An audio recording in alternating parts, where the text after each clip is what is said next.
Welcome back, ladies and gentlemen, Gungans, droids, all you captain and scurvy scalawags out there, to today's video, where as ye can see, we are in full Order 66 preparation mode, because when you think of Order 66, what else do you think of? Pirates! That's right, my friends. It's a busy week wrapping up this era in Star Wars Galaxy Heroes, where we are going to be entering into new Order 66 raid. But I want to talk about this before we get to that raid, and that is the new Jedi Master Windu. Is he trash or does he smash? Well, let's have a conversation about this guy today. We have a lot to go over. We're going to go over some initial gameplay that we have. Some good things. I think this is better than the initial reaction we saw of that early access gameplay being floated around for now. And we got a couple other peripheral things I want to talk about. So why don't we talk about that first? Come on over here, my friends. Before we get into the Windu gameplay, what is he looking like? Some good things in regards to that. What I want to talk about first, two things. The event. One of the most uninspiring events I've ever played for a legendary. Most of it wasn't even related to Master Mace Windu. I'll have a video up if you haven't caught it already, but you aren't missing too much in regards to thematic events. So definitely probably in the bottom of the totem pole when it comes to thematic, iconic, legendary events. Unfortunately, I've seen marquee events with more effort than this. But what's probably more important for the long run is the era battle. People, if you are getting Jedi Master Mace Windu, whether now, sometime in the closer future, you might be wanting to ask yourself, well, what do you need to do the highest tier of crimes against the Republic era battle? Well, to do this tier, I was able to do it with Master Windu and Depa. That's it. That's all you need. You don't have the Relic 9 Jocasta Nu. You don't need the Relic 9, the Temple Guard. Between just Windu and Depa Billaba, you are good to go with those two guys if you were chasing for the highest tier rewards. But I have a feeling a lot of you guys aren't, and the sad fact of the matter is, after these first few weeks of this Jedi Master Mace Windu, we aren't going to see this air battle appear as much. But it's crazy that this event's going to be appearing for 10 times in the foreseeable future. That's 20,000 crystals, and that's why they want to get people to buy this character right away. But should you go the distance and get this character right now? Should you drop everything and farm for Jedi Master Mace Windu? Let's just cut to the chase here. I have a little list that I put together after doing our initial testing. And of course, I only can do so much testing because eventually we get capped. CG, can we do something about this? Your game is plagued and riddled with walls that stop us from playing your game. I want to play more. Anyways, it's a whole conversation for a whole other day and a whole other problem. Jedi Master Mace Windu, here's my short list of what we were able to do day one. No Omicrons on myself, on the opposing teams. These are respectable things he's doing. Reva, I was able to beat Reva surprisingly, and this is 5v5. 3v3, cats, we gotta wait for the cat to come out of the bag, wait for the jury to get out of that one here. But Reva, Balin, Gungans, Bo, Dark Trooper Gideon, Gas, even Luthen. Luthen felt like trash fighting up against Windu. The new Bad Batch, Afrazori, CLS, Imperial Troopers. But we did have a struggle against things like Malgus. A lot of galactic legends. However, there's one galactic legend that he might be able to beat outside of territories. Queen Amidala's tough. Great Mother's Bane was able to work. But again, Omicrons could add teams, could remove teams from this short list that we have here. Remember, this isn't a galactic legend that we have here, right? This isn't even an epic confrontation. Legendaries are kind of the third layer on the totem pole when it comes to the ranking of characters in this game, mixed with, conquest units and whatnot. Overall, for a character that is, remember, specified for territory wars, I know, I hope CG does more for this game mode, give it more love in the future. For a character designed for territories and the new raid, overall, this is a respectable list of stuff. For me, it feels like a solid B-level team, I suppose. If you had to do a scale of 10, somewhere maybe around 6, 7. I don't think he's 8+ in this game. So overall, respectable. But again, mostly focused on territories as well as the new raid that we're going to be testing out here fairly shortly. Real quick, before we start going closer into all the different things that we're able to do with Jedi Master Mace Windu, in case you wanted to gear him up right away with the right mods, well, here's what we have for Jedi Master Mace Windu. Very similar to Depa Billaba. I'll throw in the other graphics for Depa, for as well Jedi Temple Guard, and Aayla Secura. Funny enough, Aayla Secura, I think, is really the MVP of this Mace Windu lineup, funny enough. But with Mace Windu, very similar to Depa Billaba, where you're going to want to have tons and tons of offense, and you don't need to worry too much about crit chance. A lot of ways to make sure you're getting critical hits out there. So focus on offense priorities for Jedi Master Mace Windu. Same for Depa Billaba. Jedi Temple Guard, we updated to make him really slow, loads of protection. And Aayla, we want her fast. We want her to just make sure she's getting out there as often as possible. So let's focus now on the gameplay for Jedi Master Mace Windu. The other day when we had early access gameplay being circulated around from the data miners, it was 3v3 specific. I can't talk much about that until we actually get into 3v3 Grand Arena and see what it's looking like. But in 5v5, things do look a lot better. He does seem to kind of sit somewhere comfortably around that area. Not, I wouldn't say Reva and above, but I wouldn't say below gas. He kind of sits nicely in that realm where, again, as I explained several times at this point, being able to beat things like Reva, Balin, Gungans, those are pretty common top tier Grand Arena teams that we see in the game. However, before we talk much about Mace Windu, I have to give credit to the Ayla Sakura rework. Unfortunately, you can't use this rework unless you have Jedi Master Mace Windu, and you can't use it if you have things like, for example, Caloran back on the team. But this is probably the most important thing. Yes, she's kind of doing a passive stat boost with 30% max health, potency, tenacity until the end of the battle, and 30% max protection. But the biggest thing that she's got here is that with her unique ability, anytime ally or enemies are just assisting on the enemy or on your team, what she's going to be doing, you're basically healing up your team. She's going to be able to heal up your Jedi Vanguard allies by 50% health and protection, and the ally they attack dispels all debuffs. And that's why we're seeing it's difficult for things like Luthen, Veers, Bad Batch, even things like Gideon, for example, too, where you have a lot of assisting attacks on a turn. It makes it hard to work through Windu. I wonder if I didn't have Ayla, would I be able to stop those cheesy teams from working its way through? Hard to say with the limited testing we've done so far, but this, I want to make sure that I give credit where credit's due. This stops a lot of those things that could cause problems for Windu. All of a sudden, it's not a problem. And on top of that, anytime an enemy is being called to this, they're losing turn meter too. So this really screws over things like Imperial Troopers. So that's the good thing. And I could see this being a team that might be respectable even in a Grand Arena setting. Yes, the Windu's more for territory wars, and we'll talk about those Omicrons in a bit here. I think if you do care about territories, it should be a fun character in that regard. But I feel confident if I had to throw this team on defense and someone has to use maybe a Traya, maybe a Queen Amidala, maybe a Malgus, things of that nature, maybe, heck, even like Great Mother's Bane, that's kind of good for Windu, right? I mean, we can't expect Windu to be, or any other team to be unbeatable. People have to be beaten by things. It's the quality of teams we got to bring in to counter the team. If you got to bring in Imperial Troopers or Commander Luke Skywalker, people aren't going to feel good about that. But if someone's got to bring in something a little bit more complicated, something of more premium value, that right there could make this team a solid defensive team in Grand Arena. Again, not going to part the seas or anything like that, but if I'm able to have something where it might pull away, what if someone has to pull a Traya? Something like that nature. That's going to be kind of a big deal for Mace Windu. But anyways, let's kind of turn this back around to the overall concept of this team. The biggest thing we could see clearly right away, the Depa Billaba and Jedi Master Mace Windu combo is huge. With Depa Billaba, she kind of acts like a BB-8 for the team. She gets a ton of turn meter out the gate, and she's generally the first one going because she gets 30% turn meter if Jedi Master Mace Windu is present. We're finally able to appreciate Depa Billaba. We couldn't really do much with her initial testing, but now that we have Jedi Master Mace Windu, Depa Billaba is really doing work now. With that unique ability, man, she's first off able to hit harder. She's able to crit a lot more often now. And on top of that, that 30% turn meter boost is a big deal because she opens up with Will the Council. She's able to dispel all buffs and all enemies, and oftentimes they'll have buff immunity on them. On enemy teams. So you're able to get buff immunity on, dispel all the buffs right away, which is a huge situation to kind of lay out at the very beginning of battle, allowing you to just kind of navigate around taunts. Or, for example, Supreme Leader Kyle Ren, if they have advantage in buff immunity, she dispels the advantage. They have buff immunity, they can't get advantage back at them.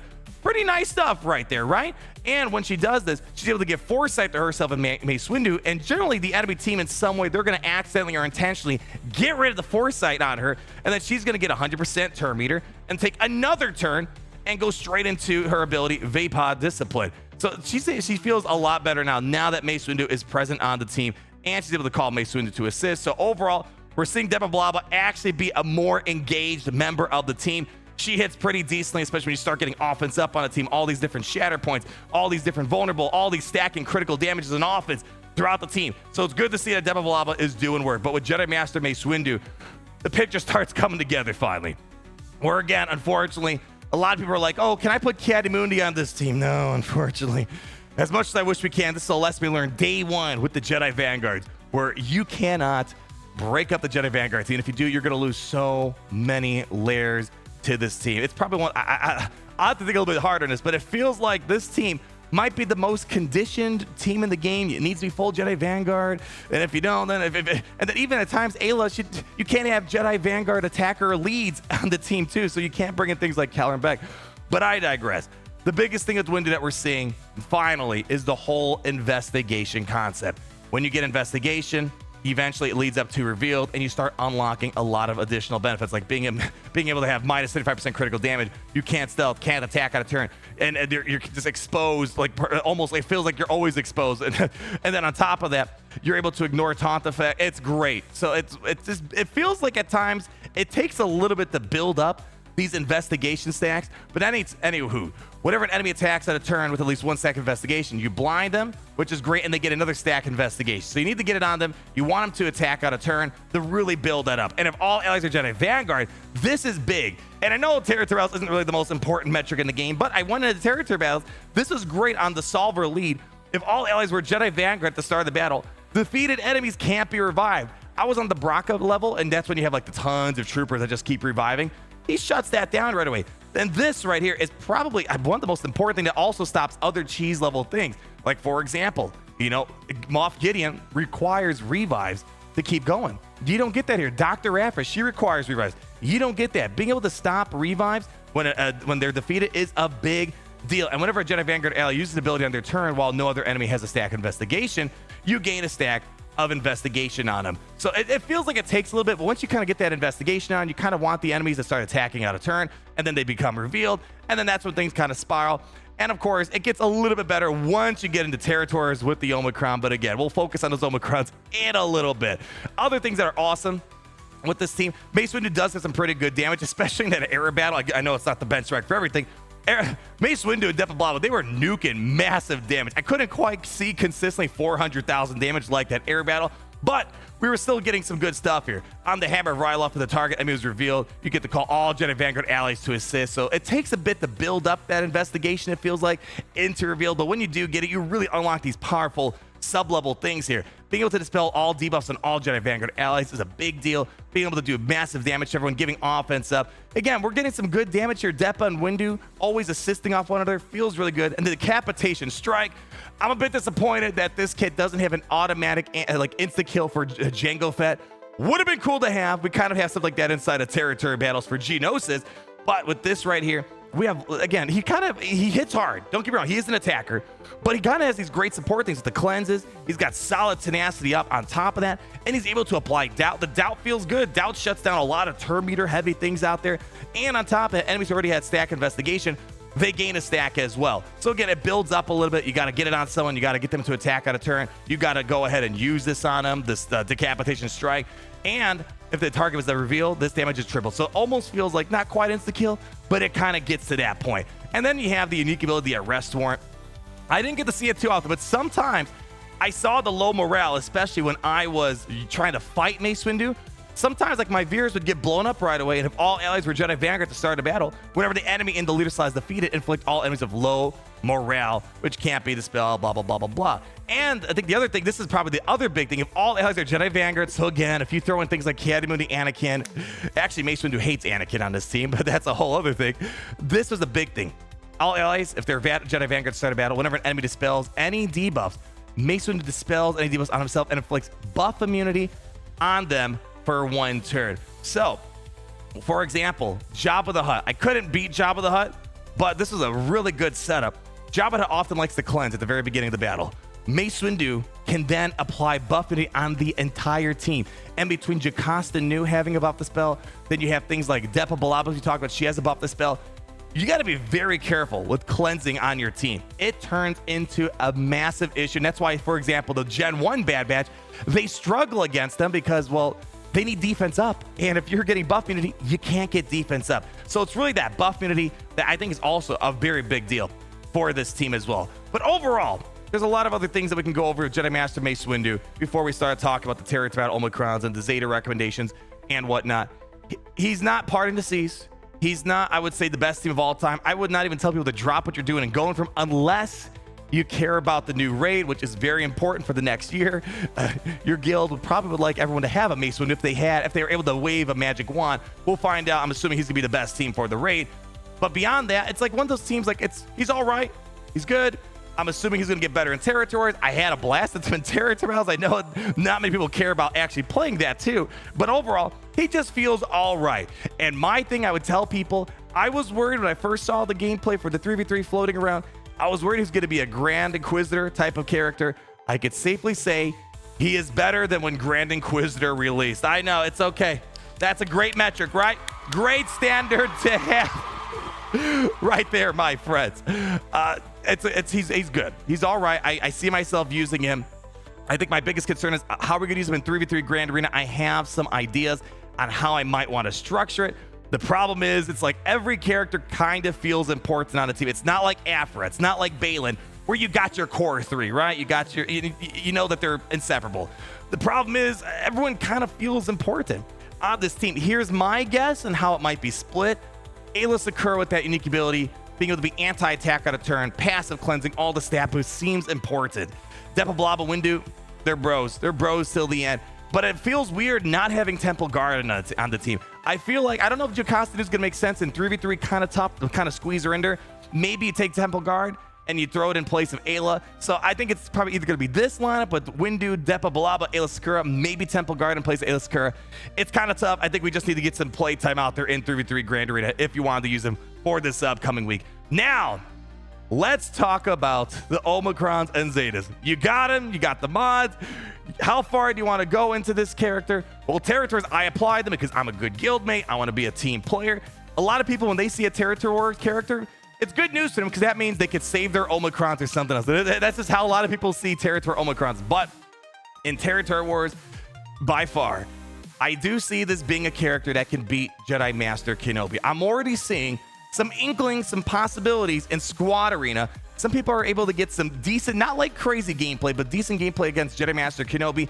Maybe in Grand Arena with Jocasta Nu and her 3 Omicrons and Temple Guard with his 1 Omicron. Maybe you could solidify the deal in Grand Arena to beat Master Kenobi, which would be kind of neat. I don't see too many Master Kenobis in my neck of the woods, but still, nice to have. I'm not sure if he's going to beat many other Galactic Legends, maybe a non-Dark Side Vision Ray Kylo, but I feel confident in Territory Wars. With this Solver Omicron, you can probably beat Kenobi. You can't be instantly defeated. You get tons of deflective ward. Anytime a Jedi Vanguard ally gains deflective ward, everyone's getting it on the team. You're making Jocasta Nu incredibly thick with 100% defense, max health, max protection, and she can't be targeted until Jedi Master Mace Windu is defeated. And then you get tons of mastery increases when enemies are being revealed. Oh my gosh. And you can't have Jedi Anakin on there, but tons of ways to just ramp up your mastery. And Galactic Legends can be revealed on top of it. So I feel like if you're looking for Mace Windu to be more Galactic Legend competitive, I think it's going to be more Territories, but there could be that possibility inside of Grand Arena. That's going to be the first Omicron I would apply.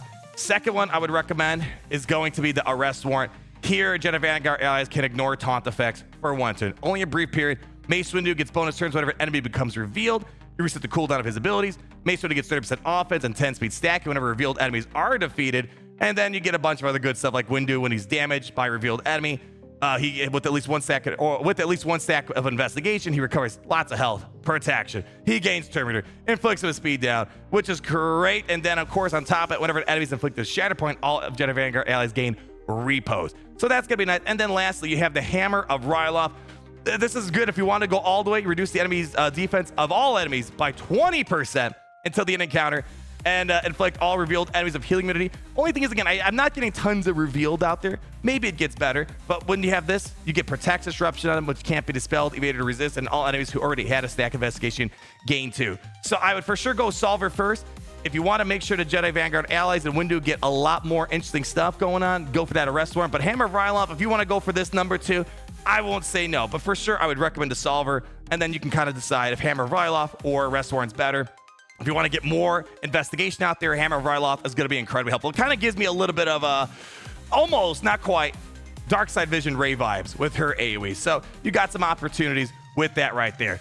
All right, so Zeta recommendation's gonna be a little tricky. Solver on the Zeta on this ability, if you're going all the way with this guy, this helps you get more investigation, which in turn helps you get more stacks or more revealed out there. But however, the Arrest Warrant, the Zeta's also really darn good. If all allies were Jedi Vanguard start a battle, whenever an enemy dispels any debuffs, Mace dispels all debuffs on himself and inflicts enemies of buff immunity. These two I feel like are must-have Zetas. Zetas are easier to get than Omicrons. If you have Mace Mace Windu. I hope you can at least get these two. Decapitation Strike, if you're strapped, I wouldn't worry too much about it. If an enemy is revealed, this damage is tripled. But again, you got to make sure you get out there, get that investigation rolling. So if you are going to get it, make sure you're applying investigation on characters that attack on a turn a lot. And the territories, again, it's going to be so much easier. Once you have this Omicron on for the Hammer of Ryloth, you're going to get way more investigation stacked. So anyways, people, overall, yes, the event was probably the worst event that I played. The least thematic event of all time. Overall, Mace Windu's okay. Wasn't knocked out of my socks. But you know what? If you love territories, I think you're going to love this guy. Although I do think it's a minority that love territory wars. You guys exist out there. So hope you guys enjoy this character. I hope, maybe more importantly, CG fixes territories to be a little bit better down the road. And in terms of Grand Arena, the real game mode for the game, I see him being a usable team. I didn't see that for Grand Inquisitor until Reva finally showed up around the corner. But you know what? I want to hear what you guys think regarding Jedi Master Mace Windu. Is he a must or is he a bust? I don't think he's either of those right now, but a must for the upcoming raid. And man, if you can't capitalize on the air battle now, that kind of sucks because there's a lot of crystals there. That's going to be all today, my friends. Make sure you leave that like button. You comment down below on all your beautiful thoughts. Be sure to subscribe so you're not missing a thing. Drop me an ARG. And always remember, until we meet again, that it's great to be in the Empire. Today.